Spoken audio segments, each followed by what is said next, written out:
So welcome students to the Vigyan classes. So in the previous videos we have discussed about the what is cell, discovery of the cells, and what are the divisions of the cells. That is cytoplasm, nucleoplasm, nucleus, and plasma membrane, and all we have discussed. But in today class we are going to study of the cell in descriptions also, and they what are the presents in it. So this is our cell. This is the structure of our cell. तो ये हमारा क्या है, एक structure है। इस structure में हम लोग बेटा क्या पढ़ने वाले हैं, पढ़ेंगे बहुत अच्छे तरीके से, सिंपल तरीके से, कि आपको ये जो सेल दिखाई दे रहा है इसमें सबसे जो आउटर मोस्ट पार्ट है, जो आउटर मोस्ट, ये क्या होता है, एक मेम्ब्रेनस बना होता है। किसका बना होता है, ये मेम्ब्रेन का बना हुआ होता है। And this is known as cell membrane. इसी को कहते हैं सेल मेम्ब्रेन। क्या बोलते हैं, सेल मेम्ब्रेन। इसका दूसरा नाम भी है बेटा, इसको क्या बोलते हैं, प्लाज्मा मेम्ब्रेन भी कहते हैं। क्या कहते हैं, प्लाज्मा मेम्ब्रेन। ठीक है, प्लाज्मा मेम्ब्रेन भी कहा जाता है। अच्छा, आगे बढ़ते हैं हम लोग। तो एक पूरे सेल में जो भरा होता है एक फ्लूइड, उस फ्लूइड को हम लोग क्या बोलते हैं, हम लोग बोलते हैं प्रोटोप्लाज्म। तो बेटा इसमें क्या भरा हुआ है, इसमें भरा हुआ है प्रोटोप्लाज्म। क्या भरा हुआ, प्रोटोप्लाज्म। ये प्रोटोप्लाज्म का वह पार्ट जो न्यूक्लियस के बाहर हो, उस पार्ट को क्या कहते हैं, साइटोप्लाज्म बोलते हैं। तो सबसे पहले आता है एक न्यूक्लियस। न्यूक्लियस बेटा जनरली ज्यादातर सेल्स में सेंटर मोस्ट पार्ट में पाया जाता है। इट इज ओनली जे आपके एनिमल सेल में ही ऐसा देखने को मिलता है। तो मैं आपको न्यूक्लियस दिखा देता हूं कैसा होता है।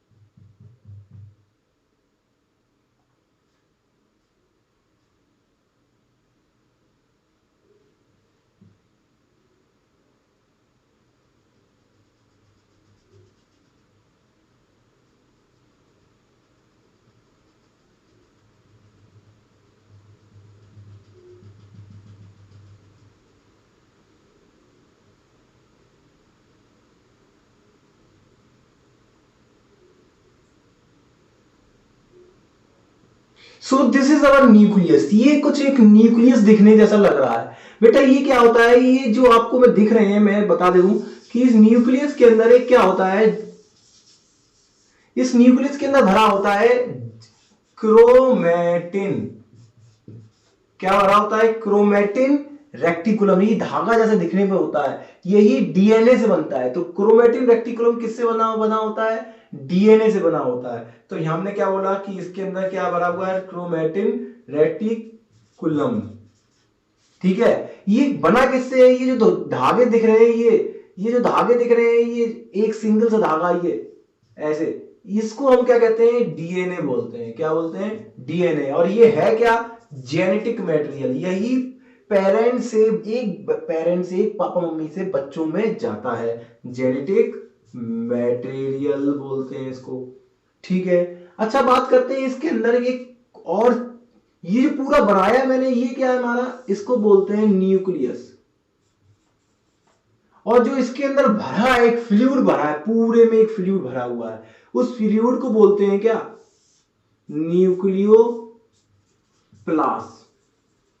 ठीक है, अब मैं बता दूं कि ये जो मैंने बनाया ये कुछ अजीब सा दिख रहा है बेटा। ये बॉल स्पेरिकल, ये सेंटर मोस्ट में एक स्पेरिकल ऑर्गेनल है। एक सेल के अंदर क्या पाए जाते हैं, ऑर्गेनल्स पाए जाते हैं, सेल ऑर्गेनल। ये सेल ऑर्गेनल बेटा एक स्पेरिकल शेप का है। कैसा है, स्पेरिकल शेप का। ये स्पेरिकल शेप के ऊपर एक मेम्ब्रेन चढ़ी होती है, उस मेम्ब्रेन को क्या कहते हैं, न्यूक्लियोप्लाज्म बोलते हैं। अच्छा, ये मेम्ब्रेन है। अब ये सिर्फ स्पेरिकल, इसको मैंने कट कर दिया इतना, जो ये लाइन बनी है इतनी, ये पूरा गोल था पूरा, 3D में इमेजिन कीजिए। तो ये पूरा गोल था, इसमें मैंने तक कट करके निकाल दिया, कट करके बाहर निकाल दिया, तो हमें अंदर का मटेरियल दिख रहा है। ठीक है, तो आप समझ सकते हैं कि ये क्या है, ये कट किया गया है इतना पार्ट कट कर दिया। तो ये क्या हमारा न्यूक्लियस है, इस तरह कट कर दिया बेटा। इस न्यूक्लियस जो होता है इसके ऊपर एक मेम्ब्रेन चढ़ी होती है, उस मेम्ब्रेन को कहते हैं न्यूक्लियर मेम्ब्रेन। क्या बोलते हैं? न्यूक्लियर मेम्ब्रेन बोली जाती है। अच्छा, इसके ऊपर जो ये आपको दिख रहे होंगे ये छोटे छोटे पोर्स, ये क्या होते हैं? न्यूक्लियर पोर बोले जाते हैं। इनको क्या बोला जाता है? Nuclear pores. तो इसी के थ्रू क्या होता है, सेल वो न्यूक्लियस से आना जाना होता है, कोई भी इंफॉर्मेशन जा रही होती है। तो ये जो दिख रहे हैं इन्हें क्या बोलते हैं, या ये जो ब्लू ब्लू दिख रहा है ये क्या है? Nuclear pore. ठीक है, तो न्यूक्लियर पोर बोला हमने, क्या बोला? इस न्यूक्लियस करता क्या है? ये एक तरह का ब्रेन है सेल का। सेल के अंदर जो भी एक्टिविटीज परफॉर्म हो रही है, मेटाबॉलिज्म, सेल के अंदर कुछ आ रहा है जा रहा है, को भी कुछ परफॉर्म हो रहा है, वो सब कुछ कंट्रोल कौन करेगा? ये करेगा। तो it is a brain of the cell. ये क्या है? एक सेल का ब्रेन है, यानी कि सब कुछ कंट्रोल करने वाला कौन कहलाता है? न्यूक्लियस कहलाता है। So it consist of nuclear plasm. Nucleus होता ही है, न्यूक्लियर प्लाज्म के अंदर फ्लूइड भरा होता है। It consist of outer membrane that is known as nuclear membrane which is consist of pore that is known as nuclear pore, and it inside the DNA what is present, inside nucleus what is present, the genetic material that is known as chromatin reticulum। और वही chromatin reticulum बने किससे हैं? DNA के धागे से। बहुत पतला सा धागा होता है, उसे कहते हैं डीएनए। वो मिल जाता है और बन जाता है, बनता जाता है, अमिटता जाता है, अमिट जाने के बाद क्या बन जाता है? क्रोमेटिन रेक्टिकुलम बनता है। ठीक है, अच्छा अब आगे बात करते हैं कि जो सेल के न्यूक्लियस के बाहर रह गया, उस न्यूक्लियस के बाहर रह गया उसको उसको क्या बोलते हैं? ये तो न्यूक्लियर प्लाज्म था इसके अंदर जो भरा था, मैंने बोला जो सेल के बाहर रह गया उसको बोलते हैं साइटोप्लाज्म। ठीक है, और इन दोनों को कंबाइन कर दो तो क्या बनेगा? क्या बोलते हैं? प्रोटोप्लाज्म। क्या बोलते हैं? प्रोटोप्लाज्म। इतनी बात याद रह सकती है। अच्छा, अब बात करते हैं कि न्यूक्लियस के अंदर एक और सेंटर मोस्ट पार्ट होता है, एक और dark dark spherical ball like structure होता है, उसको हम क्या बोलते हैं बेटा? वो होता है हमारा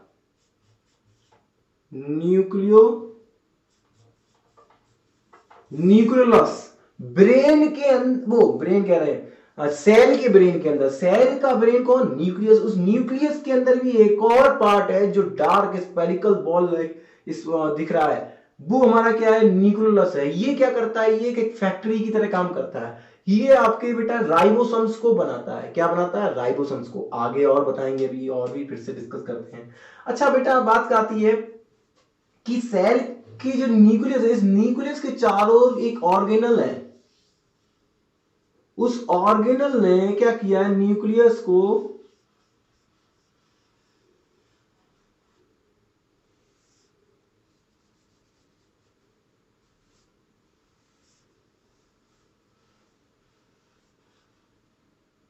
इस न्यूक्लियस को क्या कर दिया? कवर कर रखा है पूरे चारों ओर अपने से। यानी कि न्यूक्लियर मेम्ब्रेन जस्ट टच है किससे? एक और ऑर्गेनल से, जो हमारा क्या है?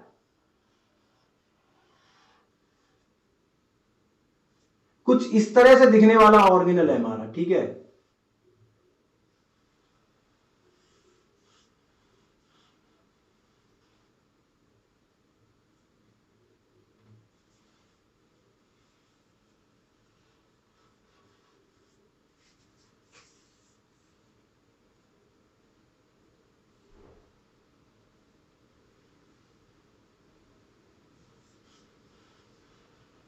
कुछ इस तरह से ऑर्गेनल दिखने वाला हमारा ऑर्गेनल है। इस ऑर्गेनल जो न्यूक्लियस के चारों ओर कवर करके रखा है, that is known as endoplasmic reticulum. क्या बोलते हैं इसको? एंडोप्लाज्मिक रेक्टिकुलम बोलते हैं। तो मैं बता दे रहा हूं इसको क्या बोलते हैं?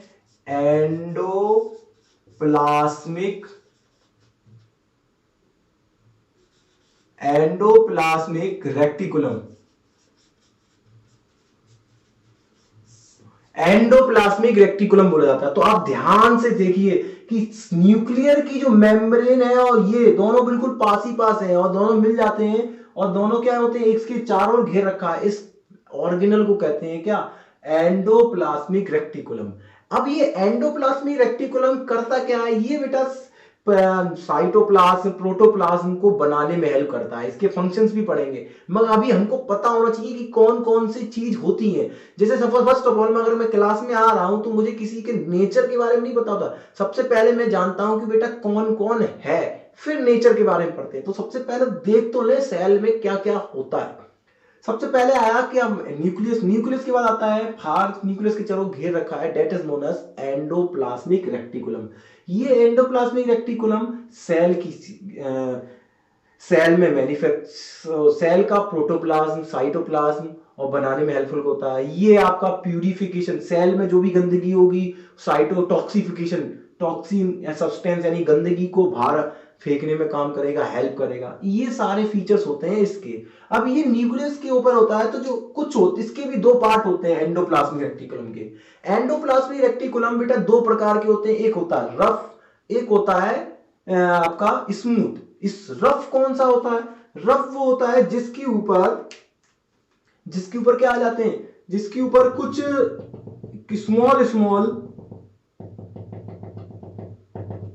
जिसके ऊपर कुछ स्मॉल स्मॉल क्या आ जाते हैं आपके, उसको बोलते हैं राइबोसम्स। राइबोसम्स, राइबोसम्स एक very minute small like spherical organelle. जैसे कि ये एंडोप्लाज्मिक है, जैसे न्यूक्लियस है एक सेल का ऑर्गेनल, ऐसे ही एक राइबोसम्स भी है। वो राइबोसम्स आपके इधर बाहर पड़े भी आपको मिल जाएंगे कुछ, और ज्यादातर ये किसके ऊपर होते हैं? एंडोप्लाज्मिक रेक्टिकुलम के ऊपर पाए जाते हैं। किसके ऊपर पाए जाते हैं? एंडोप्लाज्मिक रेक्टिकुलम के ऊपर। तो एंडोप्लाज्मिक रेक्टिकुलम के ऊपर ये होते हैं। तो ये कैसा दिख रहा है स्ट्रक्चर? तो ये एंडोप्लाज्मिक रोग नहीं हो तो ऊपर सर, जो एंडोप्लाज्मिक का सरफेस है वो थोड़ा ऊपर ऊपर खावड़ हो जाता है। कैसा हो जाता है? ऊपर खावड़। ऊपर खावड़ कहने का मतलब है थोड़ा ऊपर, डेट इज नोन एज, इसलिए इसको क्या बोलते हैं, इस तरह के एंडोप्लाज्मिक रेक्टिकुलम को रफ एंडोप्लाज्मिक रेक्टिकुलम कहा जाता है। मगर एक ऐसे एंडोप्लाज्मिक रेक्टिकुलम जिनके ऊपर राइबोसोम्स नहीं होते, तो उनका सरफेस कैसा होता है? स्मूथ होता है, that is known as smooth endoplasmic reticulum. ठीक है, अच्छा आगे बढ़ते हैं हम लोग, थोड़ा और देखते हैं ध्यान से। तो सेल में हमको एक इस तरह के ऑर्गेनल्स मिल जाएंगे।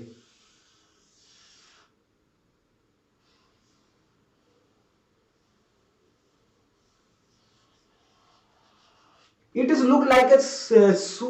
जो आपने देखा है जूता होता है, तो जूते का जो नीचे का सोल होता है, पीछे आगे उल्टा करके देखो तो उस तरह का जैसा दिखने वाला ऑर्गेनल, ये हमने क्या किया, सेल को कट कर दिया है, तभी तो दिख रहा है। ये इस तरह का जो ऑर्गेनल दिखने वाला है ऑर्गेनल होता है, उसको लोग बोलते हैं माइटोकॉन्ड्रिया।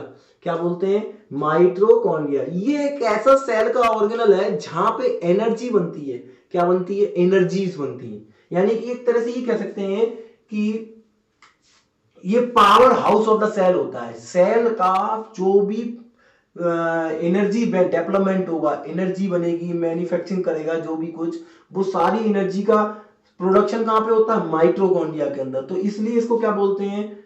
इसलिए इसको बोलते हैं power house of the cell. तो इसका नाम क्या है?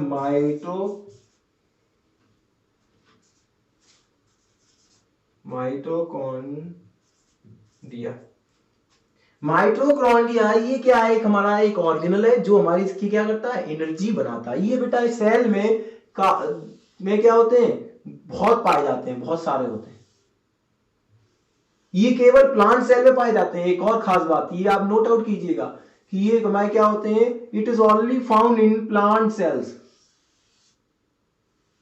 वो plant cell, it is only found in animal cell. Plant cell में ये एब्सेंट होते हैं। ठीक है, कि प्लांट सेल में क्या होता है, वो खुद खाना बना लेते हैं, उनको एनर्जी स्टोर करने की जरूरत नहीं पड़ती है। ठीक है, इतना याद आएगा। क्या बोला मैंने?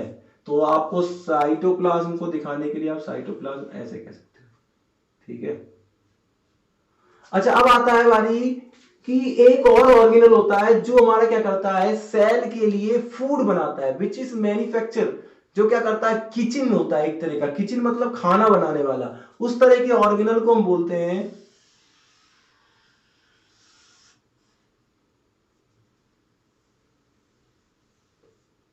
कुछ इस तरह से दिखने वाला ऑर्गेनल होता है। इस ऑर्गेनल को बोलते हैं हम लोग जनरली, ये क्लोरोप्लास्ट। क्या बोलते हैं? क्लोरोप्लास्ट। क्लोरोप्लास्ट ये क्या है? एक ऑर्गेनल है सेल का। ये सेल का ऐसा ऑर्गेनल है जो केवल प्लांट सेल में पाया जाता है, पेड़ों में, एनिमल्स में नहीं होता। यानी कि एनिमल में ये होता है और प्लांट सेल में ये होता है, ठीक है। यानी कि ये एनिमल्स में बिल्कुल नहीं पाया जाएगा। क्यों? एनिमल्स क्या करते हैं? खाना मैन्युफैक्चर खुद नहीं कर सकते, किसी और से क्या करते हैं? लेते हैं। अब बात आ रही है कि ये आपका जो ऑर्गेनल है that is known as chloroplast. ये क्लोरोप्लास्ट ग्रीन रंग का होता है और ये क्या करता है? इसके अंदर एक पिगमेंट होता है that is known as chlorophyll. यही आपका क्या करता है? फूड मैन्युफैक्चर करता है, खाना बनाता है, ठीक है। इसके अंदर लाइट रिएक्शन होती है और लाइट रिएक्शन होने के बाद यहीं पे क्या होता है? फोटोसिंथेसिस होता है, प्रोसेस, ठीक है। और यहां पे रेस्पिरेशन होता है इस सेल्स के, इस सेल, पूरे सेल में, सेल के अंदर जो रेस्पिरेशन होगा वो कहां पे होगा? माइटोकॉन्ड्रिया। और रेस्पिरेशन क्या होता है? एक ऐसा प्रोसेस होता है जिसके द्वारा एनर्जी बनती है, ठीक है। अब आगे बढ़ते हैं, मूविंग फॉरवर्ड। तो there is an organelle which is present just above the nucleus. Nucleus के ऊपर होता है, न्यूक्लियस के जस्ट ऊपर बोल लो आप ऐसे।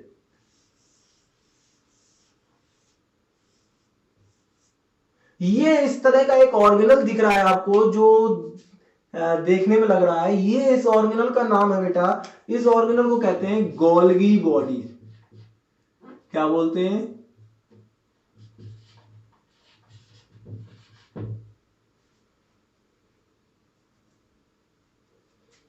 ठीक है, याद रहेगा, गोल्गी बॉडीज या गोल्गी वेसिकल्स, ठीक है, या गोल्गी एपरेटस भी बोला जाता है, एपरेटस, हाँ। तो हमने क्या बोला? Golgi bodies. इस तरह की जो ऑर्गेनल दिख रहा है ये क्या है? गोल्गी बॉडीज है। ये गोल्गी बॉडीज क्या करता है? राइबोसोम्स को बनाने में हेल्प करता है और ये करते लाइसोसोम्स को भी बनाता है। आगे डिस्कस करेंगे लाइसोसोम्स क्या होता है, मगर आपको पता होना चाहिए गोल्गी बॉडीज इस तरह से दिखने वाला एक जो सेल का ऑर्गेनल होता है उसको हम बोलते हैं गोल्गी बॉडीज। अच्छा, आगे बात करते हैं। जस्ट न्यूक्लियस के ऊपर, बिल्कुल एंडोप्लाज्मिक रेटिकुलम के ऊपर एक पैकेट होता है, कुछ पैकेट लाइक स्ट्रक्चर जैसा हमारा क्या होते हैं? ऑर्गेनल प्रेजेंट होता है, कुछ बंडल, बंडल जैसा, आपको बंडल जैसा कुछ स्ट्रक्चर दिख रहा है। इस तरह की ऑर्गेनल को हम बेटा बोलते हैं, जो ये ऑर्गेनल दिख रहा है ये हमारा ऑर्गेनल है। इस ऑर्गेनल का नाम है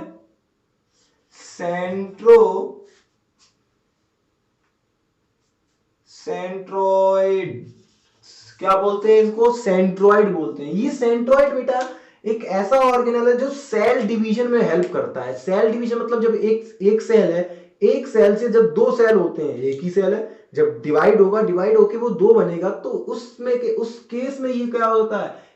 ये सेंट्रोइड हेल्प करता है। कैसे हेल्प करता है? ये कुछ एक रेस बनाता है, रेस, उन रेस को कहते हैं स्पंडल फाइबर्स और एस्टल रेस, वो बनाता है, तब जाके सेल क्या होता है? एक से दो होता है, यानी कि साइटोप्लाज्म उसका डिवाइड होता है, ठीक है। हमने क्या सीखा? सेंट्रोइड पता चला हमको।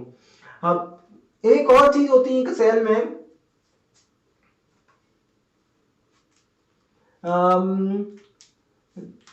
छोटे छोटे, या आप बोल लो का सेल में बड़ा बड़ा, प्लांट सेल में वो चीज बड़ी पाई जाती है और एनिमल सेल में वो छोटी सी होती है। जैसे कि उसका नाम है आपका, मैं बता दूं,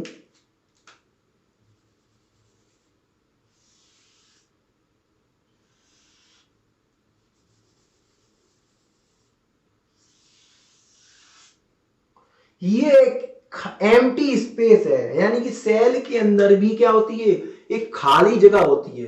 क्या होती है? सेल के अंदर एम्प्टी एम्प्टी स्पेस भी प्रेजेंट होता है। उस एम्प्टी स्पेस को हम क्या बोलते हैं? उस तरह के ऑर्गेनल को बोला जाता है वैक्यूल। क्या बोलते हैं? वैक्यूल। वैक्यूल एक ऐसा सेल के अंदर ऑर्गेनल होता है जो खाली होता है ज्यादातर, या फिर उसके अंदर फ्लूइड भरा होता है। क्या भरा होता है? फ्लूइड। तो आपको याद रखना है कि एक ऐसा ऑर्गेनल जो क्या हो? एम्प्टी होता है, जो खाली स्पेस को कैरी करता है। एक वन ऐसा ऑर्गेनल जिसके क्या होगा? इसके अंदर एक फ्लूइड भरा हो सकता है ज्यादातर, पूरे सेल में ज्यादातर सारा क्या भरा हुआ, वाटर यानी कि फ्लूइड, ज्यादातर फ्लूइड, लार्ज अमाउंट में फ्लूइड कंटेन करने वाला, या फ्री फ्री खाली भी हो सकता है, फ्री स्पेस, कोई कुछ है ही नहीं इसके अंदर, या फिर जो भी सेल का वेस्ट होता है वो सारा वेस्ट यहाँ पे भेज दिया जाता है कभी कभार फॉर फर्दर स्टोरेज के लिए।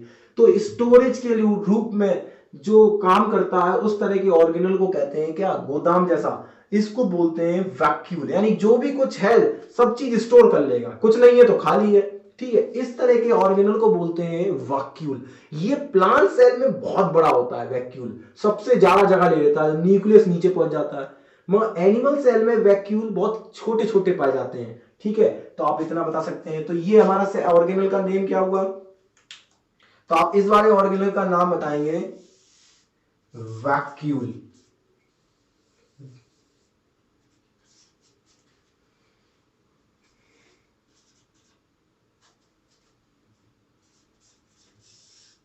तो मैंने क्या बोला, इस ऑर्गेनल का नाम क्या है, वैक्यूल। इतना याद रख सकता है। अच्छा, तो आप ध्यान रखिए कि मैंने बोला है कि वैक्यूल होता है सेल के अंदर, जो क्या होता है, खाली स्पेस होता है और वाटर। इसकी वैक्यूल के ऊपर बेटा एक मेम्ब्रेन चली होती है, क्या होती है, ये भी एक मेम्ब्रेन का बना हुआ है, तो इसके ऊपर भी एक मेम्ब्रेन होती है। तो ये तो वैक्यूल हो गया, और इस वैक्यूल के ऊपर भी क्या होती है, एक मेम्ब्रेन चढ़ी होती है, जिस मेम्ब्रेन का नाम क्या है, उस मेम्ब्रेन का नाम बेटा मैं बता दूं, टोनोप्लास्ट। तो मैंने क्या बोला कि वैक्यूल के ऊपर, वैक्यूल क्या है, एक एम्प्टी स्पेस या फ्लूइड या कुछ भी वेस्ट मटेरियल कंटेन करने वाला या लार्ज अमाउंट में वाटर स्टोर करने वाला एक ऑर्गेनल है या खाली जगह है सेल के अंदर, उसको बोलते हैं वैक्यूल। उस वैक्यूल के ऊपर भी क्या होती है, एक मेम्ब्रेन चढ़ी होती है, उस मेम्ब्रेन को बोलते हैं टोनोप्लास्ट। क्या बोला जाता है, टोनोप्लास्ट बोला जाता है। अच्छा, अब नेक्स्ट बढ़ते हैं आगे। सेल्स में एक स्मॉल स्मॉल छोटे छोटे से ऑर्गेनल्स प्रेजेंट होता है। एक छोटे छोटे स्मॉल ऑर्गेनल्स होते हैं जो सेल में प्रेजेंट होते हैं, उनको बोलते हैं, उनको बोला जाता है आपका लाइसोसम्स।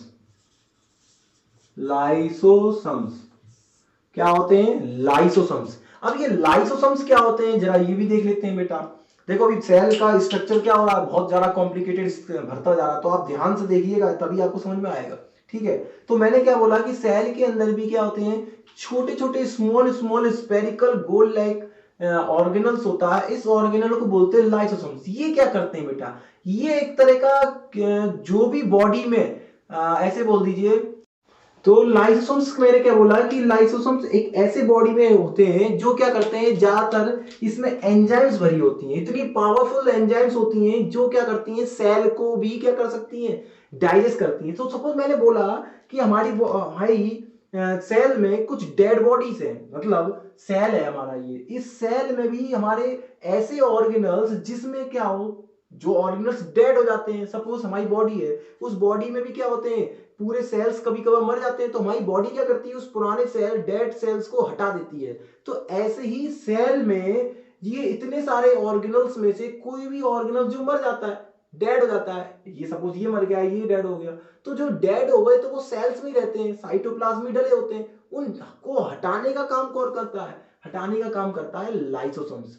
तो आपको याद रखना है कि लाइसोसोम्स क्या करते हैं, लाइसोसोम्स क्या करते हैं, इसके अंदर एक पावरफुल एंजाइम्स भरी होती है जो क्या करती हैं, जो रिलीज होती हैं और रिलीज होने का डेड बॉडी को पचा जाती हैं, क्या कर लेती हैं, डाइजेस्ट कर लेती हैं, ठीक है, कर लेती हैं। मगर कभी कभार क्या होता है हमारी बॉडी में बेटा कि ये जो लाइसोसोम्स होते हैं कभी कभार ये ब्लास्ट हो जाता है, और ये ब्लास्ट हो जाता है कभी बाई मिस्टेकन, तो ये जो हमारी इसका एंजाइम्स भरी है, वो केमिकल भरा है, वो केमिकल बाहर निकल जाता है, और इस बाहर निकल जाने की वजह से ये जो जितना भी ऑर्गेनल्स है, इस सारे केमिकल जो जिंदा थे और डेड थे सबको क्या करता है, ये डाइजेस्ट कर जाता है, डाइजेस्ट कर जाता है। इसलिए कभी कभार इस लाइसोसोम्स को क्या कहते हैं, suicidal bag of the cell बोलते हैं। सेल का एक ऐसा ऑर्गेनल जो सुसाइड भी कर सकता है, कभी कभार पूरे सेल की जान भी चली जा सकती है, ठीक है। तो इस बैग को कहते हैं लाइसोसोम्स, ठीक है। ये बोला लाइसोसोम्स। तो लाइसोसोम्स क्या होते हैं, suicide bag of the cell होते हैं। वैक्यूल क्या होता है? Storage house of the cell होते हैं। Mitochondria is the energy power house of the cell. And chloroplast is the आपका क्या बोल सकते हैं, किचन ऑफ द सेल होता है। ये क्या होता है? Kitchen of the cell. Nucleus is the brain of the cell. ठीक है, अब बात करते हैं इस प्लाज्मा मेम्ब्रेन। ये प्लाज्मा मेम्ब्रेन एक आउटर मोस्ट मेम्ब्रेन होती है, कवरिंग होती है जो प्रोटेक्ट करती सेल को प्रोटेक्ट करेगी, सेल को शेप देगी, साइज देगी। सारा काम कौन करती है? प्लाज्मा मेम्ब्रेन करती है। ये सेमी परमेबल मेम्ब्रेन होती है। सेमी परमेबल मेम्ब्रेन का मतलब होता है कि केवल यूजफुल चीजों को, यूजफुल सब्सटेंस को ही एंट्री देगी, हर किसी को एंट्री नहीं देती है। आगे पता चलेगा कि कौन कौन से मैकेनिज्म होते हैं, तो हम लोग क्या करेंगे भी आगे डिटेल में पढ़ेंगे। अच्छा, एक और होती है कि प्लांट सेल में बेटा एक और इसके ऊपर आउटर मोस्ट कवरिंग होती है, that is known as cell wall. एक और हार्ड मेम्ब्रेन होती है जिसको कहते हैं सेल वॉल। क्या होती है वो? किसकी बनी होती है? हार्ड सेल्यूलोस से बनी हुई होती है। ठीक है, केमिकल्स के बारे में भी होता है। तो ये जो मैंने प्लांट, ये जो सेल बनाया है, ये एक्चुअली एनिमल सेल जैसा दिख रहा है, मगर मैंने इसमें आपको प्लांट सेल और एनिमल सेल के सब के जितने भी ऑर्गेनल्स होते हैं सब दिखा दिए। ठीक है, तो आप इसको ध्यान से देखिए। ठीक है, आपकी बुक्स में आपको दोनों सेपरेट मिल जाएंगे, मगर आपको आइडिया होगा। अब हम लोग क्या करेंगे नेक्स्ट सेशन में, नेक्स्ट वीडियो में डिस्कस करेंगे what is plasma membrane, what is nucleus, what is cytoplasm, and ये किससे बने हुए, कौन से केमिकल से बने हैं, इनका स्ट्रक्चर कैसा होता है, डिटेल में what are the functions and कौन कौन से प्रोसेस इसके अंदर इंक्लूड होते हैं। ठीक है, so I hope you can understood this. अगर आपको ये वीडियो अच्छी लगी हो तो आप इसको लाइक कीजिएगा, सब्सक्राइब कीजिएगा।